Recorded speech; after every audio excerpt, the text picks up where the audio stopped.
So hello guys, welcome to my channel keep learning. आज का topic फिर से सरफेस एरिया एंड वॉल्यूम का ही है। आज कुछ इंपॉर्टेंट क्वेश्चन करने वाले हैं। पहला क्वेश्चन मैंने यहाँ पे लिखा है, the dimension of a cuboid are in the ratio 1:2:3 and its total surface area TSA total surface area is 352 centimetre square. Find the dimensions. ठीक है, देखो क्वेश्चन पहले क्या कह रहा है कि एक क्यूबॉइड है हमारे पास, एक घनाभ है जिसकी डायमेंशन रेशियो में दे रखी है। डायमेंशन का मतलब क्या हो गया कि उसका जो माप होगा, डायमेंशन में लेंथ आ जाएगा, ब्रेथ आ जाएगा और हाइट आ जाएगा। ठीक है, लेंथ, ब्रेथ और हाइट की रेशियो दे रखी है 1:2:3। इसके अलावा इसमें एक चीज और गिवन है, TSA total surface area is 352 centimetre square. तो हमें क्या करना है, फाइंड द डायमेंशन, यानी कि डायमेंशन को हमें फाइंड करना है, इसकी लेंथ, ब्रेथ, हाइट को हमें फाइंड करना है। देखो ये जो यहाँ पे पार्ट दिया हुआ है 1:2:3, ये जो है एक परफेक्ट डायमेंशन नहीं है, ये रेशियो में। ठीक है, मतलब कि डायमेंशन का कोई एक पार्ट हो गया, ये रेशियो का मतलब फ्रैक्शन हो गया। ठीक है, अब देखो इसको कैसे करना है, मैंने पिछले वीडियो में भी बताया था कि जब भी कोई चीज अगर रेशियो में हो तो उसको एक्सलेट कर लिया करो, साथ में उसके साथ एक्सलेट कर लिया करो। तो हम पहले लेट करेंगे कि let dimension equal to dimensions equal to, पहला था 1x, तो 1x को हम x भी लिख सकते हैं, दूसरा है 2 तो ये हो गया 2x, और तीसरा है 3 तो ये हो गया 3x। ठीक है, मतलब ये लेंथ हो गया, ये ब्रेथ हो गया और ये हाइट हो गया। x, 2x एंड 3x, ये हमने क्या किया, डायमेंशन को मान लिया। ठीक है, कि मान के चलो कि क्यूबॉइड की जो डायमेंशन है, लेंथ, ब्रेथ, हाइट है, लेंथ x है, ब्रेथ 2x है और हाइट 3x है। इसके बाद वहां पे दे रखा है TSA इक्वल टू 352। अब हम यहाँ पे लिखते हैं ATQ according to question, question के अनुसार चलेंगे, क्वेश्चन के अकॉर्डिंग। तो TSA गिवन है, TSA इक्वल टू गिवन है 352 सेंटीमीटर स्क्वायर। ध्यान से समझना, TSA इक्वल टू गिवन है 352 सेंटीमीटर स्क्वायर। अच्छा, तो क्यूबॉइड का TSA होता क्या है, what is TSA of cuboid? तो इसका फॉर्मूला हो जाता है 2 into LB plus BH plus HL, और 2 into LB plus BH plus HL, ये किसका मान हो गया, TSA का फॉर्मूला हो गया। और TSA की वैल्यू कितनी दे रखी है, 352।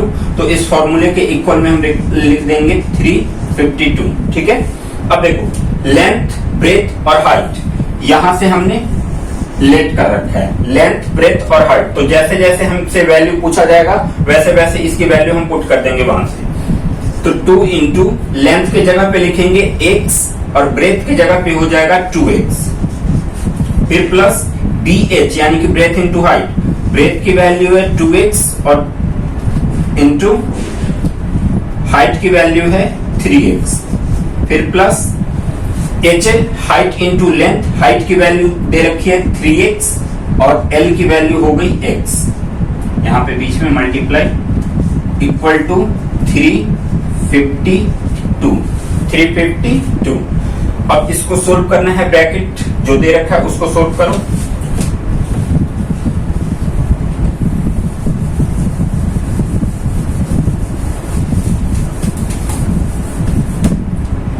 अब देखो 2, पहले 2 लिख दिया, अब पहले ब्रैकेट को सोल्व कर लेते हैं।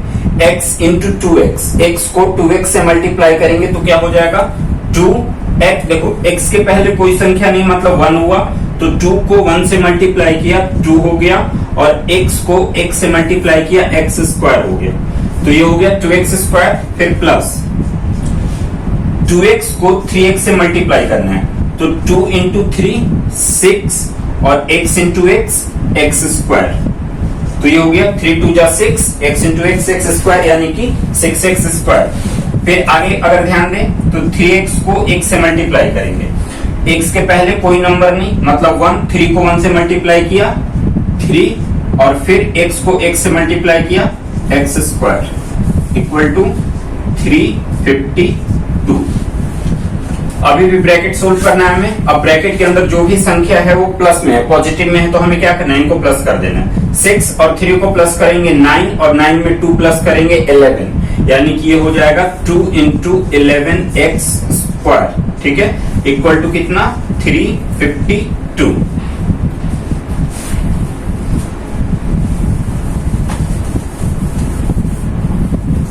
तो अब 12 को 2 से मल्टीप्लाई करेंगे तो 22 हो जाएगा और इंटू एक्स स्क्वायर हो गया इक्वल टू 352 हो गया, ठीक है।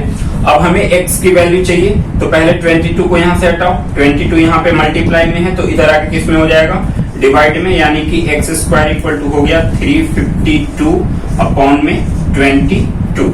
अब देखते हैं कि 22 से 352 कैंसिल होगा कि नहीं। तो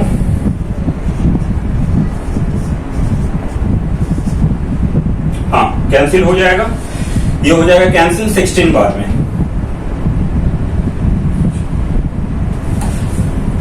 ये कैंसिल हो गया 16 बार में, ठीक है।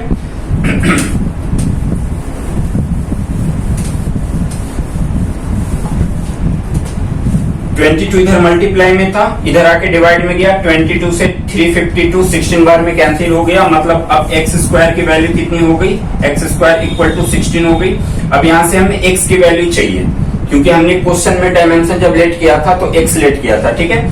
तो यहाँ से स्क्वायर हटाओगे तो सामने वाले संख्या पे रूट चढ़ा दोगे, यानी कि x इक्वल टू हो गया अंडर रूट में 16। तो x की वैल्यू कितनी हो जाएगी, 16 जो होता है वो 4 का स्क्वायर होता है, तो रूट से बाहर जब निकालेंगे तो ये 4 बाहर निकल जाएगा, यानी कि x की वैल्यू कितनी हो गई, x की वैल्यू हो गई 4। अब हमें क्या लेट कर, अब हमें देखो अभी हमारा आंसर क्लियर तरीके से नहीं आया, ये तो हमने x का मान निकाला है, हमें अभी डायमेंशन निकालना है, जो डायमेंशन हमने लेट किया था वो डायमेंशन को निकालना है। तो देखो लेंथ को हमने x लेट किया था और x की वैल्यू कितनी आ गई है 4, तो लेंथ हमारा कितना हो जाएगा 4 सेंटीमीटर, ठीक है। सेंटीमीटर में क्यों यूनिट रख रहे हैं, क्योंकि जो टोटल सरफेस एरिया का मान था वो सेंटीमीटर स्क्वायर में था, तो जो भी डायमेंशन आएगा वो भी हमारा किस में रहेगा, सेंटीमीटर में रहेगा, ठीक है। लेंथ की वैल्यू को हमने x लेट किया था 1x था, ठीक है, यानी कि x ही समझ लो, और x की वैल्यू क्या आ गई है 4 आ गई है, तो फिर लेंथ का मान हमारा क्या हो गया 4 सेंटीमीटर। फिर आते हैं ब्रेथ पे, ब्रेथ की वैल्यू हमारा था 2x लेट किया गया था ब्रेथ की वैल्यू, तो 2 इंटू x की वैल्यू कितनी आई है 4, तो x के जगह पे 4 कर देंगे तो 4 2 जा 8 सेंटीमीटर हमारा क्या हो जाएगा ब्रेथ। अब आते हैं हाइट पे, हाइट को क्या लेट किया गया था 3x, हाइट इक्वल टू था 3x, तो 3 इंटू एक्स के जगह पे फिर से 4 और 4 3 जा 12, तो ये हो गया 12 सेंटीमीटर। अब हमारा टोटल डायमेंशन आ गया, जो हमें डायमेंशन निकालना था लेंथ ब्रेथ और हाइट, तो लेंथ ब्रेथ और हाइट की वैल्यू हमारे पास ये आ गई। तो ये क्वेश्चन अब कंप्लीट हो गया, ठीक है। अब हम नेक्स्ट क्वेश्चन करेंगे, और देखो ये क्वेश्चन काफी इंपॉर्टेंट भी है, तो एक बार इसका रिवीजन कर लोगे तो अच्छा रहेगा। तो अब नेक्स्ट क्वेश्चन पे आते हैं।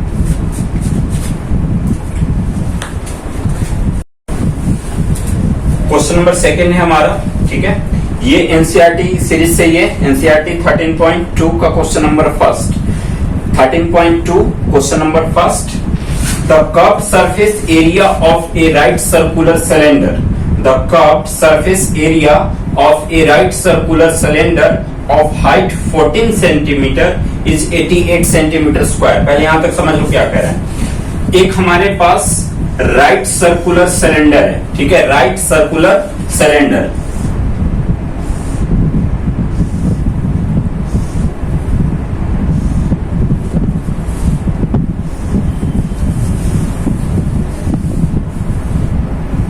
ठीक है, ये एक सिलेंडर है,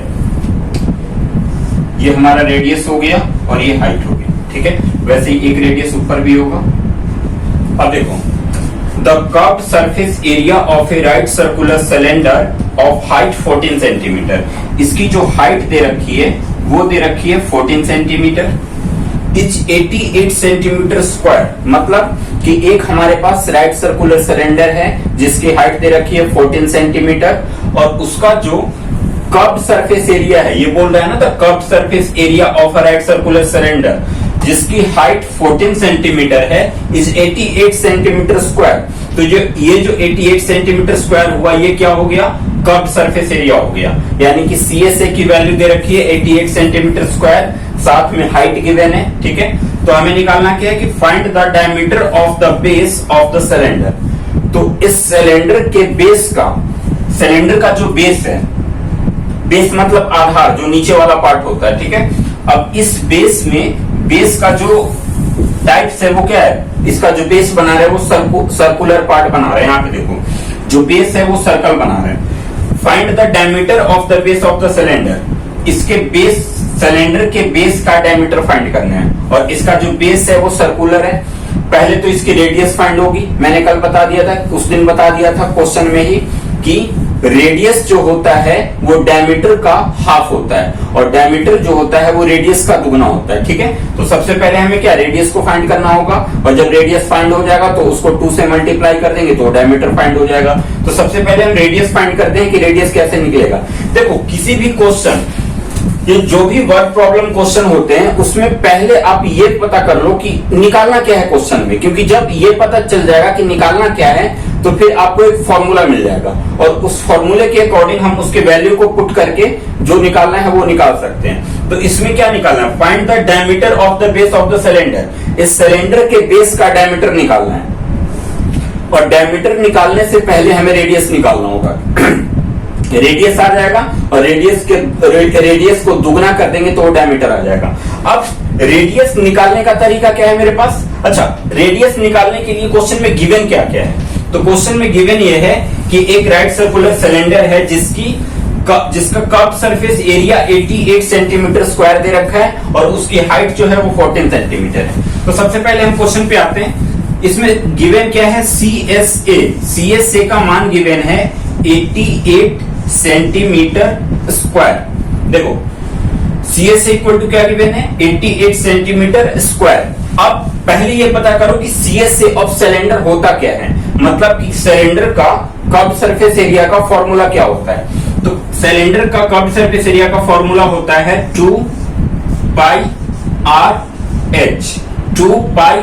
एच, और CSA के इक्वल में 88 है, तो 2 पाई आर एच के इक्वल में हम क्या रख देंगे, 88। ये 88 सेंटीमीटर स्क्वायर हो जाएगा। अब इनकी वैल्यू पुट करो, जो जो गिवन है, क्या क्या गिवन है, हाइट गिवन है, पाई का मान मेरे पास है ही, और 2 बाकी न्यूमेरिकल वैल्यू है ही। तो 2 इंटू पाई के जगह पे 22/7। डायमीटर फाइंड करना था, मैंने बोला कि डायमीटर फाइंड करने के लिए पहले तुम्हें रेडियस निकालना होगा, ठीक है।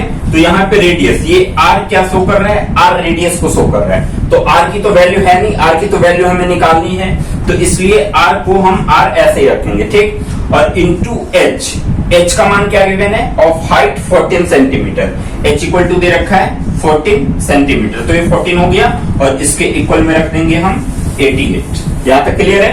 अब देखो, 7 से 14 2 बार में कैंसिल हो सकता है, क्योंकि ये सब मल्टीप्लाई के फॉर्म पे है, तो 7 से 14 को हम 2 बार में कैंसिल कर देंगे। अब यहां से रेडियस कैसे निकालना है वो देख लो।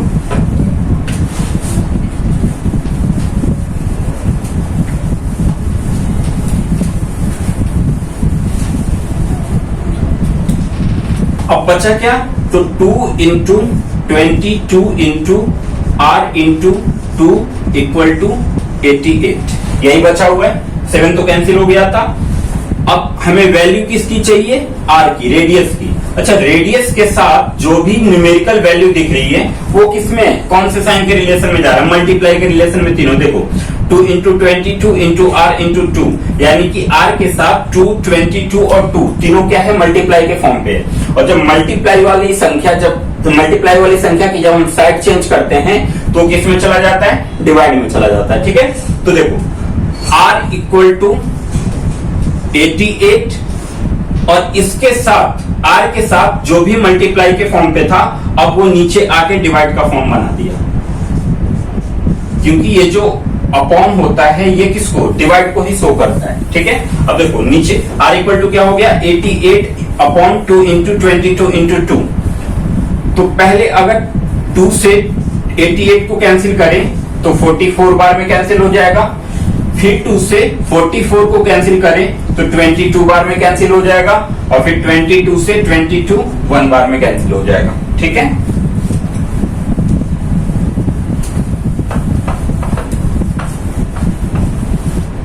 अब ये हुआ क्या, ऊपर कुछ नहीं तो 1 बच गया और नीचे भी कुछ नहीं तो 1 बचा, तो रेडियस हमारा क्या हो गया, रेडियस इक्वल टू हो गया 1। अच्छा 1 अभी यूनिट किस में रखेंगे, जो कर्व्ड सरफेस एरिया दिया हुआ था वो किस फॉर्म में था, कौन सा यूनिट था उस पे, सेंटीमीटर का, सेंटीमीटर स्क्वायर। तो जो रेडियस आया 1 ये सेंटीमीटर में आएगा। ठीक है, रेडियस तो हमारा आ गया। अब हमें फाइंड क्या करना था, डायमीटर फाइंड करना था। तो अब हम लिखेंगे देन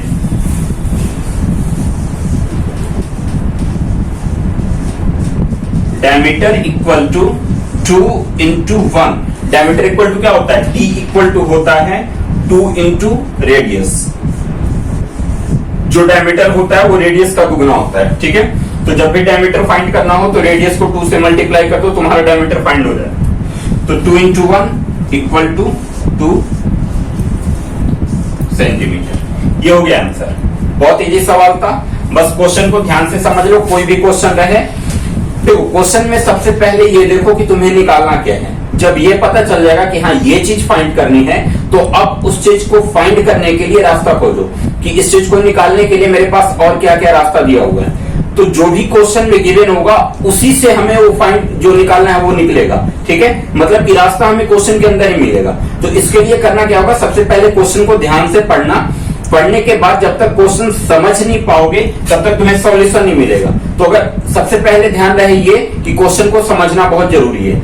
हर क्वेश्चन में ऐसा ही आएगा, जैसे इसमें सीधे सीधे कर्व्ड सरफेस एरिया वगैरह की वैल्यू दे रखी है। कुछ क्वेश्चन ऐसे आएंगे जिसमें कुछ गिवन नहीं होगा, ना कर्व्ड होगा, ना टोटल होगा, ना कुछ होगा, रेडियस हाइट वगैरह गिवन होगा। अब क्वेश्चन के अकॉर्डिंग तुम्हें पता करना होगा कि कंडीशन क्या बना रहा है। जैसा कंडीशन बनेगा वैसा फॉर्मूला पुट होगा। ठीक है, तो नेक्स्ट क्वेश्चन देखते हैं कोई वैसा ही। इसके बाद मैं उसमें समझाता हूं कि उस क्वेश्चन को कैसे करना है। तो दोस्तों क्वेश्चन नंबर 3 की बात करते हैं। देखो पहले क्वेश्चन को ध्यान से समझो, जैसे ही क्वेश्चन समझ में आ जाएगा रास्ता खुद पे खुद मिल जाएगा। ठीक है, तो क्वेश्चन ध्यान से समझो। क्वेश्चन कह रहा है कि the diameter of a roller is 84 centimetre. एक रोलर है, रोड रोलर। एक बार माइंड में रोड रोलर का इमेज बनाओ। ठीक है, जैसे रोड पे रोड को प्लेन करने के लिए जिस रोलर का यूज किया जाता है उस रोलर की बात हो रही है कि एक रोलर है जिसका डायमीटर 84 सेंटीमीटर दिया हुआ है। Clear, and its length is 120 centimetre. Length का मतलब सपोज इसकी बात करते हैं, ये सिलेंड्रिकल फॉर्म में, मतलब कि अगर मैं इसको बोलूं तो ये रोलर का भी काम करेगा। इसका रोलर का पहिया ऐसा ही होता है, लंबा सा। ठीक है, अब देखो इसमें डायमीटर क्यों दिया हुआ है, क्योंकि रोलर का जो बेस मतलब एक तरीके से टॉप और बॉटम की बात करते हो, दोनों साइड की अगर बात करें तो जो साइड में होता है वो सर्कुलर बनाता है, इस तरफ भी और इस तरफ भी। ठीक है, तो इस रोड का जो सर्कुलर पार्ट है उस सर्कुलर पार्ट का डायमीटर दे रखा है 84 centimetre and its length is 120 centimetre. Length का मतलब कि लेंथ को हम हाइट का फॉर्म भी बना सकते हैं कि अगर रोलर ऐसे लेटा हुआ है तो ये इसकी लेंथ है। अगर सपोज कि रोलर को हम खड़ा कर देते हैं तो ये इसकी हाइट बन जाएगी। मतलब कि लेंथ और हाइट दोनों सेम चीज होगा यहाँ पे। It takes 500 complete revolution to move once over to level of playground। अब यहां से समझना कि it takes 500 complete revolution। Revolution का मतलब क्या हुआ, घूमना। ठीक है, जैसे एक बार ये पूरा घूम गया तो ये एक रिवॉल्यूशन हुआ। तो ऐसे ही कोई एक प्लेग्राउंड है हमारे पास और उस प्लेग्राउंड को लेवल करने में, बराबर का लेवल करने में ये 500 कंप्लीट रिवॉल्यूशन लगाता है। मतलब कि 500 बार जब रोड रोलर घूमता है तो एक प्लेग्राउंड पूरा लेवल हो जाता है, पूरा मतलब बराबर हो जाता है। तो इसके बाद यहाँ पे कह रहा है कि find the area of a playground in metre square. तो उस प्लेग्राउंड का हमें एरिया निकालना है मीटर स्क्वायर में। ठीक है, अब देखो इसे ध्यान से समझना।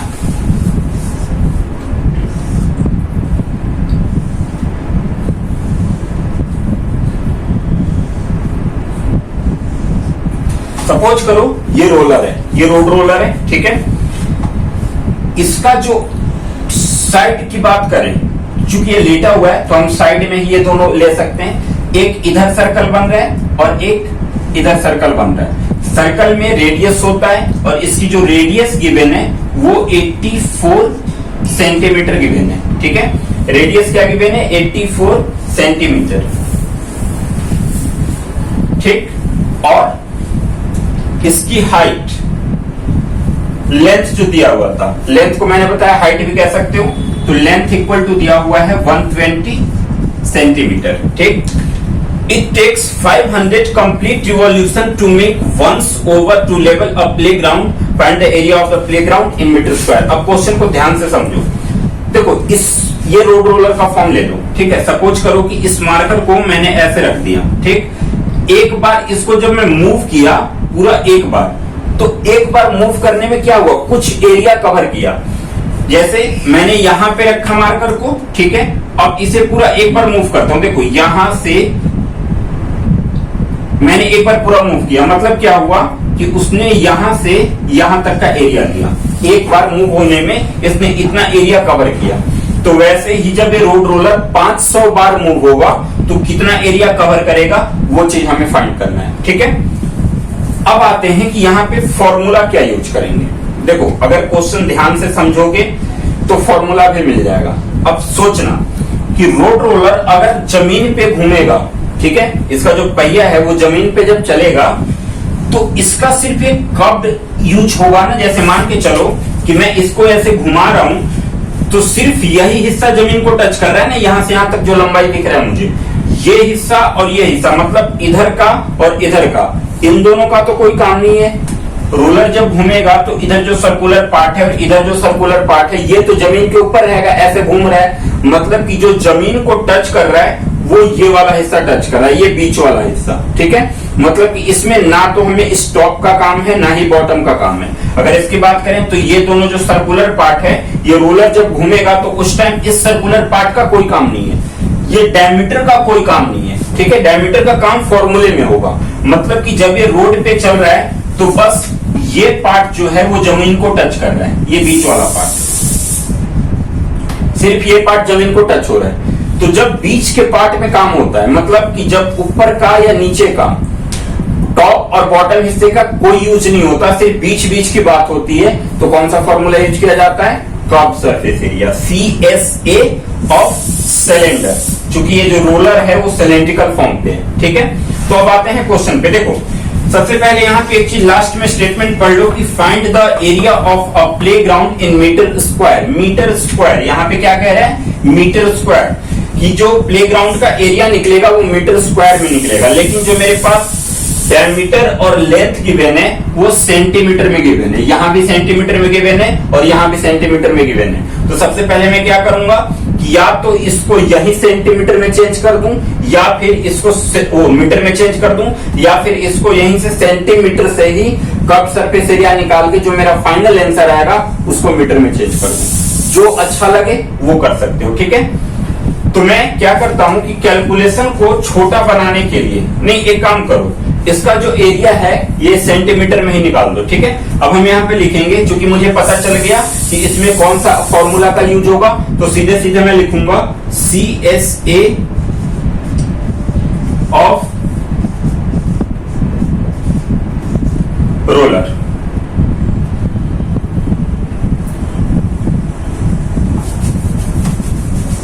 पहले एक चीज देखो, सबसे पहले तुम्हें 1 रिवॉल्यूशन का डिस्टेंस निकालना होगा कि एक रिवॉल्यूशन में कितना डिस्टेंस तय होगा, ठीक है।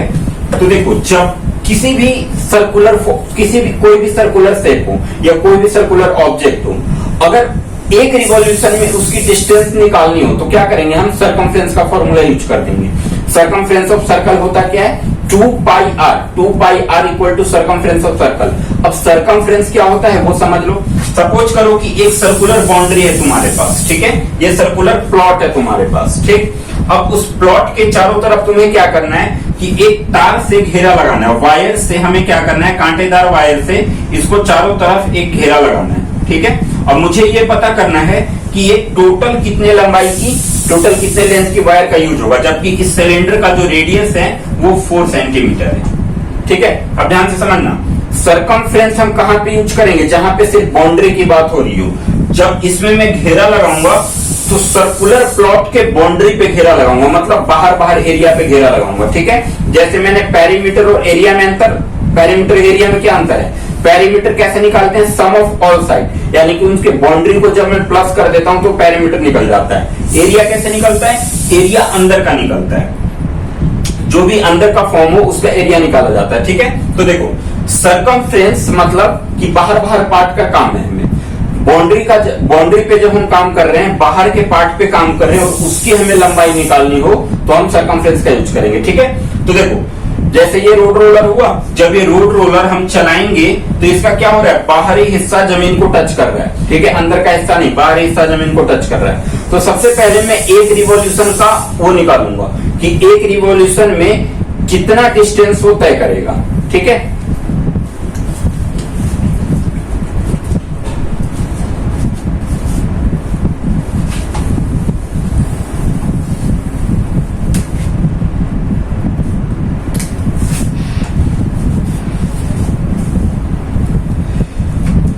चलो अब हम इस क्वेश्चन को करते हैं। सबसे पहले मैं लिखूंगा area covered by roller in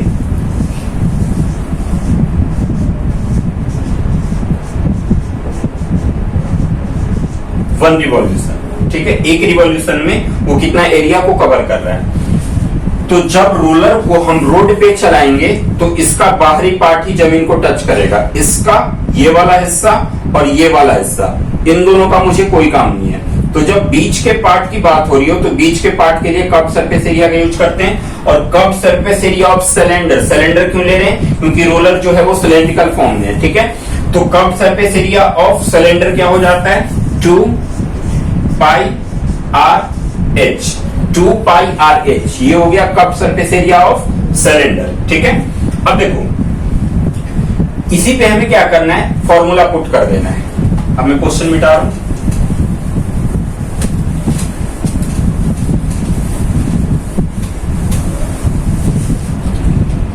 to pi R H, 2 पाई की वैल्यू 22/7, जो रेडियस दिया हुआ था,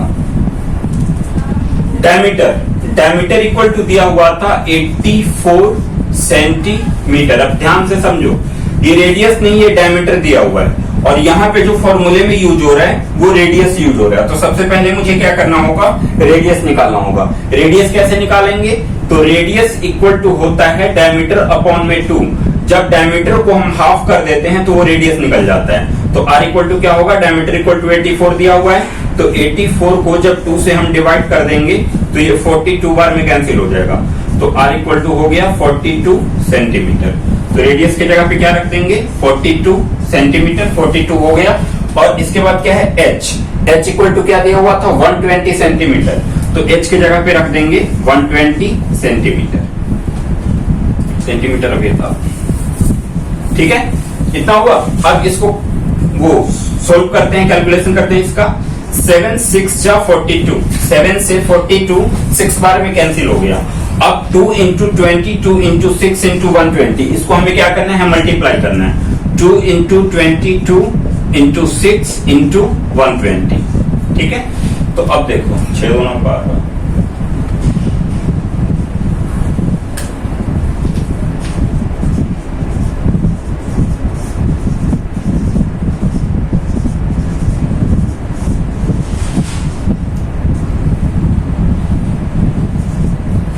इसका आंसर आएगा 3168 और बाकी का 10। इतना, ये किसमें आएगा, सेंटीमीटर स्क्वायर। जब भी हम किसी शेप का एरिया निकालते हैं तो उसका जो भी यूनिट होता है उस यूनिट पे स्क्वायर का यूज किया जाता है। ठीक है, ये सिर्फ एरिया में होता है। तो अब देखो ये आ गया 31,680 सेंटीमीटर स्क्वायर। लेकिन ये सेंटीमीटर स्क्वायर के फॉर्म पे हमें किस में लाना है, मल्टीप्लाई के स्क्वायर के फॉर्म पे लाना है। ठीक है, अभी एक चीज इसमें और ध्यान देने वाली बात क्या है कि ये जो हमने निकाला है वो एक रिवॉल्यूशन का एरिया निकला है। ठीक है, एक रिवॉल्यूशन में इतने एरिया को उसने कवर किया। मतलब कि जब रोड रोलर को एक बार हमने घुमाया ऐसे, तो एक रिवॉल्यूशन में उसने इतने एरिया को क्या कर लिया, कवर कर लिया। लेकिन वो रोड रोलर घूम कितनी बार रहा है, 500 बार रहा है। यानी कि हमें क्या करना पड़ेगा, अब हम लिखेंगे कि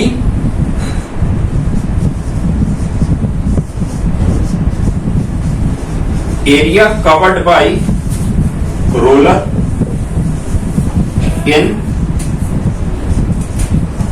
500 रिवॉल्यूशन। ठीक है, ये तो हमने एक रिवॉल्यूशन का एरिया निकाला है, अब हमें 500 रिवॉल्यूशन का एरिया निकालना है। तो इसके लिए हमें करना क्या है, 31,680 को 500 से मल्टीप्लाई कर देना है। ठीक है, तो देखो जीरो तो बाद में रख लेंगे, पहले हम इसको 5 से मल्टीप्लाई करते हैं। तो 8 5 जा 40, 6 5 जा 30 और 30 में 4 प्लस करेंगे 34, कैरी बचा 3, फिर 5 1 जा 5, 5 में 3 प्लस करेंगे 8 और फिर 5 3 जा 15 और बाकी का 2 और एक 3 जीरो। ये कितना हो गया, 1,58,40,000 सेंटीमीटर स्क्वायर। ठीक है, मतलब कि 500 कंप्लीट रिवॉल्यूशन में जो रोलर होगा वो इतने एरिया को लेवल कर देगा, इतने एरिया को 1,58,40,000 सेंटीमीटर स्क्वायर एरिया को उसने वो क्या करेगा 500 रिवॉल्यूशन में कवर कर देगा। ठीक है, लेकिन अभी क्वेश्चन में हमने लास्ट में एक स्टेटमेंट दिया हुआ था कि फाइंड, जो इसका एरिया फाइंड करना था वो मीटर स्क्वायर में फाइंड करना था और हमारा जो एरिया आया हुआ है वो सेंटीमीटर स्क्वायर में आया हुआ है। तो सबसे पहले हमें मीटर स्क्वायर में ले जाना होगा। तो सेंटीमीटर को मीटर स्क्वायर में कैसे कन्वर्ट करेंगे ये भी देख लो।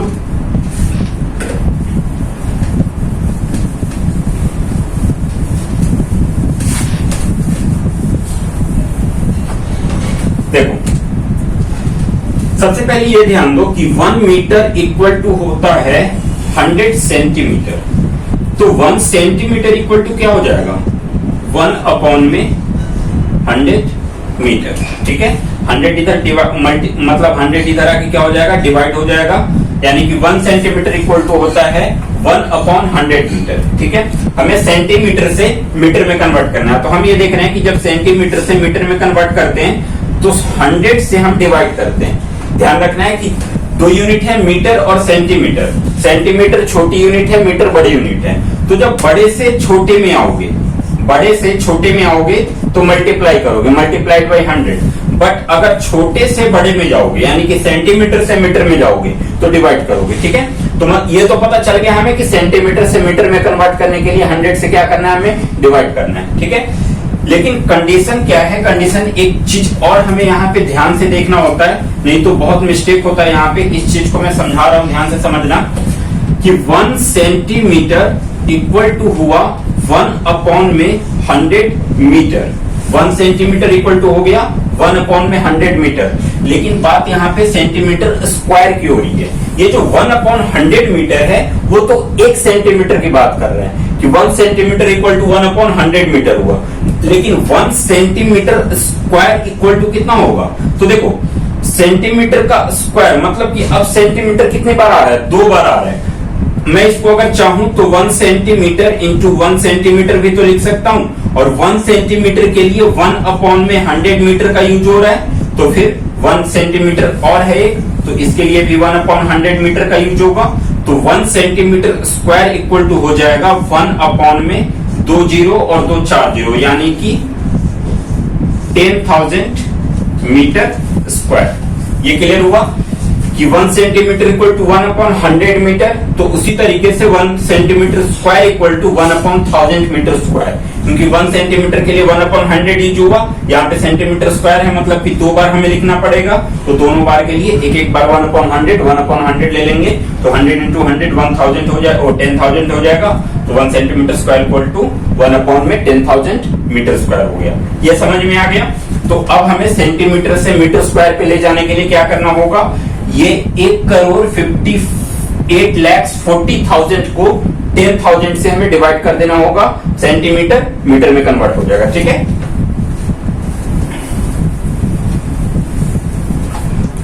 तो अब हम लिखेंगे area of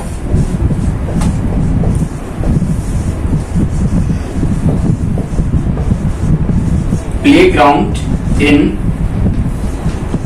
metre square equal to 1,58,40,000 divide by 10,000 divide by 10,000। 1 2 3 4 zero से 1 2 3 4 जीरो कैंसिल हो गया, ठीक है। तो अब मेरे पास बच गया 1584 मीटर स्क्वायर। ये हो गया प्लेग्राउंड का एरिया। मतलब कि जब रोड रोलर 500 बार मूव करेगा, 500 टाइम्स रिवॉल्व होगा, तब वो 1584 मीटर स्क्वायर एरिया को कवर कर लेगा। क्लियर हो गया अब ये क्वेश्चन? देखो सारे क्वेश्चन ऐसे ही आएंगे, एक बार क्वेश्चन ध्यान से समझ लोगे तो तुम्हें कोई दिक्कत आएगी नहीं, ठीक है। तो ये भी क्वेश्चन कंप्लीट हो गया। अब मैं क्या सरफेस एरिया एंड वॉल्यूम का अब नेक्स्ट वीडियो में इसको कवर करूंगा। आज के लिए बस ये 4 क्वेश्चन है, 4 क्वेश्चन की अच्छे से प्रैक्टिस कर लो। सारे क्वेश्चन एनसीईआरटी में से ही है, एक क्वेश्चन में बाहर से करवाया हूं, बाकी ऐसे ही एनसीईआरटी में जो इंपॉर्टेंट क्वेश्चन रहेंगे वो करवा के कुछ क्वेश्चन की प्रैक्टिस हम बाहर से करेंगे जो हमेशा पेपर में पूछे जाते हैं, ठीक है। मैं टाइप्स बताऊंगा, बेस बताऊंगा कि किस बेस क्वेश्चन पेपर में आएगा, मतलब किस टाइप के क्वेश्चन पेपर में पूछे जाएंगे। एनसीईआरटी में जितने भी क्वेश्चन है इसका मतलब ये नहीं कि सारे क्वेश्चन इंपॉर्टेंट ही है, उसमें कुछ ही क्वेश्चन ऐसे हैं जो पेपर में पूछते हैं और बाकी के कुछ क्वेश्चन ऐसे होते हैं, कुछ टाइप्स के क्वेश्चन ऐसे होते हैं जो बाहर से पूछे जाते हैं। वो करीब करीब एनसीईआरटी में मिल ही जाएगा, बट मैं बाहर से भी कुछ क्वेश्चन की प्रैक्टिस करवा दूंगा ताकि आप लोग इस चैप्टर को अच्छे से कंप्लीट कर लो, ठीक है। तो अब मिलते हैं नेक्स्ट वीडियो में। अगर सारे क्वेश्चन समझ में आया हो, वीडियो अच्छी लगी हो तो लाइक कमेंट शेयर सब्सक्राइब करना बिल्कुल मत भूलना, ठीक है। फिर मिलते हैं नेक्स्ट वीडियो में, तब तक के लिए नमस्कार, बाय बाय।